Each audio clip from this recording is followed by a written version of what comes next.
কাৰ্বি আলঙত বাস কৰা অনা কাৰ্বি বা যিসকল কাৰ্বি আলঙৰ স্থায়ী লোক নহয় তেওঁলোকক নিজৰ মাটিৰ পৰা উচ্ছেদ কৰিব লাগে বুলি বহুদিনৰ পৰা এটা দাবী আছে। কিন্তু গুৱাহাটী উচ্চ ন্যায়ালয়ে এটা ইণ্টাৰিম জাজমেণ্ট দিছে যে বৰ্তমান আমি তেওঁলোকক এভিকশ্যন কৰিব নোৱাৰোঁ। কোৰ্টৰ এগেইনষ্টতকৈ এভিকশ্যন কৰাটো সম্ভৱ নহয়,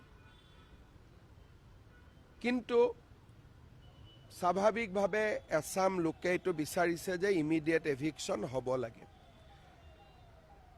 এই ক্ষেত্ৰত আমৰণ অনশন কৰি আছিলে। যেতিয়া স্বাস্থ্যৰ অৱনতি ঘটিলে আমি তেওঁলোকক গুৱাহাটী মেডিকেল কলেজলৈ লৈ আহিলোঁ। তাতে এটা বাতৰি কোনোবাই উলিয়াই দিলে যে আমি তেওঁলোকক গ্ৰেপ্তাৰ কৰিছোঁ। কোনো গ্ৰেপ্তাৰ কৰা হোৱা নাই, চিকিৎসাৰ কাৰণে অনা হৈছিলে। DGP তাতে আছে, ময়ো সকলোৰে লগত কথা পাতি আছোঁ আৰু যিসকল মেডিকেলত আছিলে তেওঁলোক এতিয়া ঘৰলৈকে ঘূৰি যাব আৰু মই ভাবোঁ যে বিষয়টো আমি আলাপ আলোচনাৰ মাজেৰে আমি ইয়াক নিষ্পত্তি কৰিব পাৰিম। কাৰণ হাইকোৰ্টৰ ৰায় এটাৰ বিপক্ষে আমি কিবা এটা কৰিম বুলি ক'লেও কৰিব নোৱাৰোঁ, কিন্তু আমি একেলগে হাইকোৰ্টত কথাটো আলোচনা কৰিব পাৰোঁ বা এক্ৰছ দ্য টেবুল বহি আমি আলোচনাও কৰিব পাৰোঁ। মন্ত্ৰী ৰণোজ পেগু তালৈকে গৈ আছে আৰু DGP ইতিমধ্যে তাত উপস্থিত হৈছে। মই ভাবোঁ যে ঘটনাটো আমি নিয়ন্ত্ৰণত আনিব পাৰিম আৰু পৰৱৰ্তী সময়ত যিসকলে এইটো আন্দোলন কৰি আছে তেওঁলোকৰ লগত মই নিজেও কথা পাতিম। মোৰ বিশ্বাস আছে যে আমি সমস্যাটো আলাপ আলোচনাৰ মাজেৰে সমাধান কৰিব পাৰিম।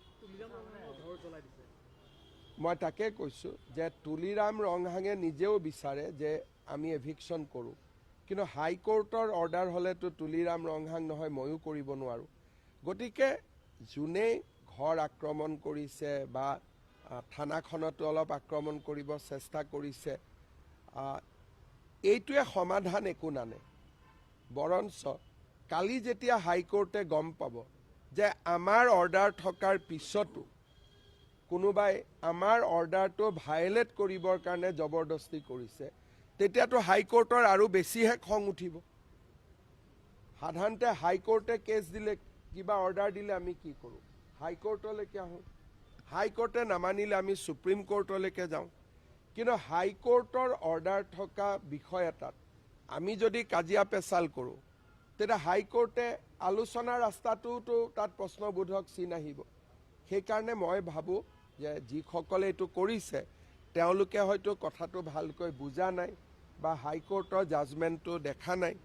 এতিয়া DGPয়ে তেওঁলোকৰ লগত কথা পাতি আছে, ময়ো কথা পাতি আছোঁ। মই ভাবোঁ যে ৰাতিৰ ভিতৰতে পৰিস্থিতি নিয়ন্ত্ৰণত আহি যাব।